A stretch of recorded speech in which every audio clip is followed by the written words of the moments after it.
Ladies and gentlemen, please welcome Asia Trend Strategist, Trend Watching, Acacia Leroy. Thank you. So I think everybody is experiencing insight overload over here in the best way possible from today's amazing lineup of program and speakers.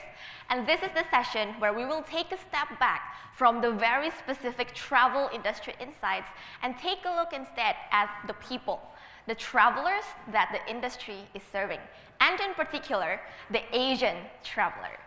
And in a day where we've heard mentions of C-Trip, WeChat, China, Chinese people, and all these things, this is the session where we'll get a download of the latest innovations, insights from these amazing markets that you can learn from, as well as actionable opportunities that you can roll out with your team tomorrow.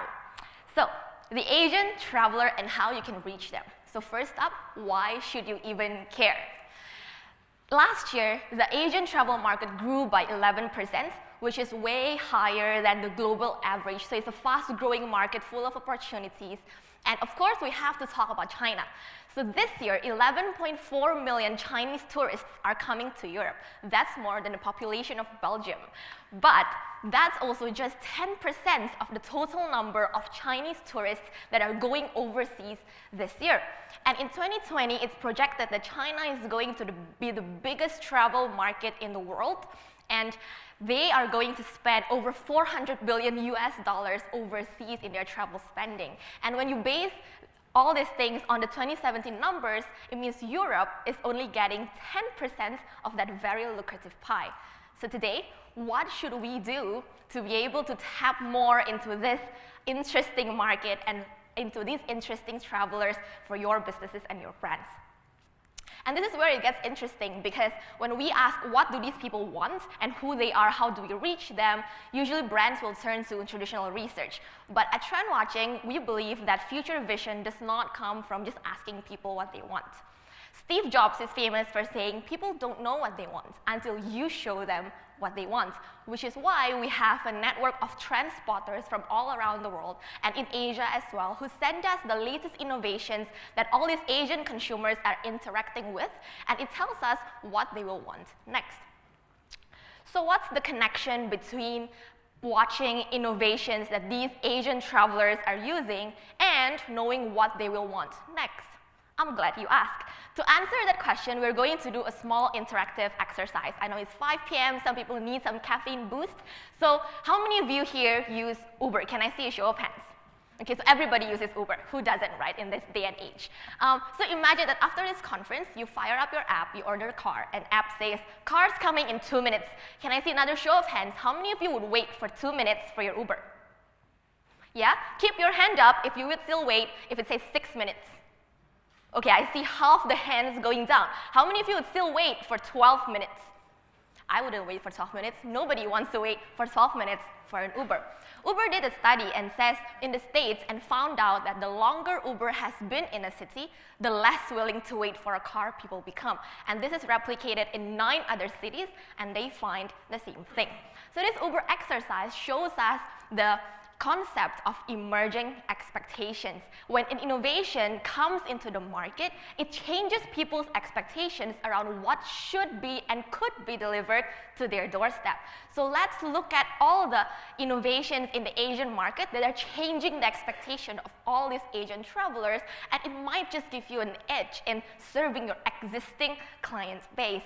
And so today I have 10 innovations that I'll be sharing, and they're across all industries, not just from the travel industries, because consumers are not existing inside just industry silos, and so brands should not either. It's good to keep track of the latest insights from the travel industry, but to give you that cutting edge, look at the best-in-class innovators across all industries, across all regions. And these 10 innovations that I have for you today, they illustrate the concept of the expectation economy. And let's roll the first video right now to illustrate the importance of innovating to address expectations.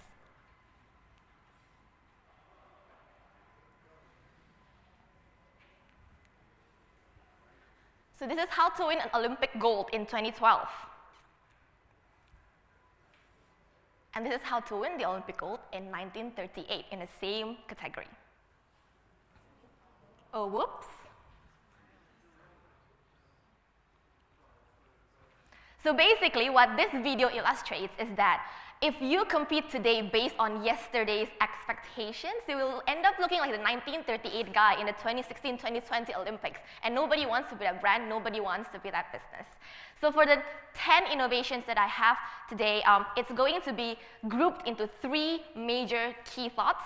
And the first one is all on messaging, which is all about the rise of WeChat. So we've heard a lot about WeChat earlier in the day, but if you're not very familiar with it, I have a video to show you what it's really like and how people are using it in China. So can we roll the second video right now, please?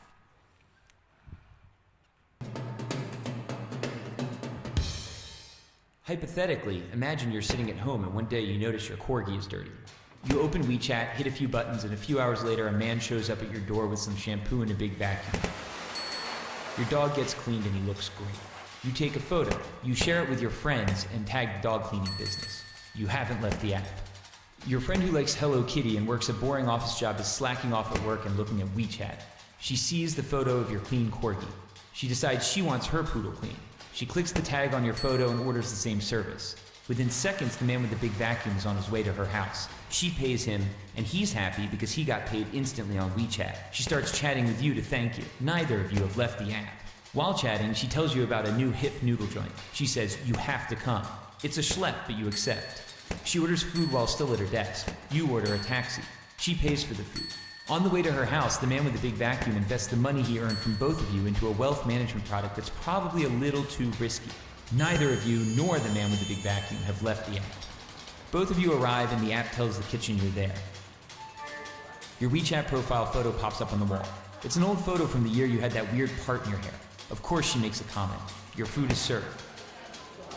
You notice your meat is a bit overcooked, so you snap a photo and post a disparaging restaurant review. You're already on your phone and you remember you still owe your friend money because she paid. You transfer her money. Neither of you, the man with the big vacuum, nor the restaurant have left the app. At the restaurant, there are no menus, there are no waiters, there is no cashier. There is only WeChat. So that's what WeChat is all about. And I know some of you might be thinking, okay, I'm not going after the Asian market. My consumers don't use WeChat, so what is this all about? But you see how this expectation has gotten transferred all over the world and how Facebook Messenger opened up its platform to third-party developers. And now you can do all kinds of things on Facebook Messenger. And we see brands like BURBERRY jumping onto Facebook Messenger to deliver a more interactive experience for their consumers. And you can even buy things straight off the Messenger platform right now. And in China, it gets even more interesting. So do you see in the video just now, there's this restaurant that is operated solely based on WeChat, and it's this noodle joint in Beijing called RENRENXIANG. And what they do is that basically they're operated solely out of WeChat. And BINGOBOX is it's a startup in Guangdong province that's basically a Chinese version of Amazon Go. So it's this staffless convenience store that you access straight via your WeChat account. So what does this tell us about consumers and all these people coming from Asia? I'm not saying that everybody after this should jump onto WeChat and start talking to all these people, but if all these consumers, these travelers, they are very much used to having convenience on one simple platform. They don't have to download extra apps. They don't have to engage with services that burn their data allowance. Then how can you deliver services, deliver initiatives that deliver the same level of convenience and seamlessness of service to all these people? So that's the first key thought that we have for today. The second one is this whole phenomenon of live streaming in China. Take the example of KUAISHOU. It's a Chinese app for live streaming that has 40 million daily active users, and it's just a small sampling of the big pie that is live streaming in China. Over 300 million people use live streaming apps in China, making up a $3 billion industry. And in perspective, the box office revenue in China, which is the biggest in the world, stood at $7 billion last year. So this is like a really big industry right now in the region. And why it's big? It's really because live streaming gives people a chance to escape their mundane life, because on live streaming apps, everybody can be a celebrity on their own little corner of the internet. And it taps into this basic need for connection, for significance. You know, in a country of 1 billion people, you want to be somebody who's more than just a face in a crowd. And so We have all these things and how brands are actually tapping into this whole live streaming boom. So BOLOMEE is an app, and how it works is that if I need to buy Japanese snacks, I go on the app, somebody, a shopper in Japan, in Tokyo, will go to the store, buy the snacks for me, live stream the entire process of her buying the snacks, and the snacks that she buys on live streaming that I watch will get delivered straight to my house. So you can actually get a virtual shopping experience on an app. And American retailers are already jumping onto this as well. So MACY'S, GNC, Puritan Pride, they jumped onto Alibaba's Tmall Live last year to live stream virtual shopping tours for Chinese consumers via the app. So think about it, what does this mean for the travel industry? But more than that, if you're serving this market of people who are looking for connection, for significance, for the sense of being special, how can you cater to that need with your travel experience that you're providing for them? All right, the last key thought that we have for today, chop chop, is this. Asian travelers are famous all over the world for their crazy shopping sprees. But have you ever thought of why? Why do Asians go on crazy shopping sprees overseas? And a lot of people think, oh, it's because they have a lot of money to burn, they like the status associated with luxury brands, and the status associated with shopping overseas, and that's all good and true, but let me tell you that the biggest reason is really just because it is cheap. Asians love a good deal more than anybody else, and shopping for all these brands overseas are way cheaper than what they can get in their home countries. And this does not just apply to Chinese shoppers. So the last key thought that I have for you is how can you create initiatives that actually tap into this need for value maximization? So in Malaysia, MYBUMP is a startup that lets you earn money while sitting in traffic jams. So basically, you can just paste a sticker on your car and you become an advertising channel. And so while you're driving, traffic is bad, you're sitting in a traffic jam, you're still earning money. So think about the expectation of around value maximization that this gives to people. Or can you create campaigns that are fun and exciting? So CEBU Pacific is an airline from the Philippines, and what they did was they created this campaign with QR codes that only appear when it rains. So it's in Hong Kong, and so when it rains, it tells you, you know, it's raining here, but it's sunny in the Philippines, so why don't you just scan the QR code, buy a ticket, and you get a discount to go to the Philippines. The last one, you can always just tap into this need to get most value out of every moment. And in Japan, you can jump into a taxi and feel like you're going into an onsen because they decorate it in such a way. You get free iced tea, you get slippers, and all these things, and it will ensure that you arrive refreshed at your destination. So think about how can you tap into this desire for value maximization to get the best deal out of their money that all these Asian travelers have.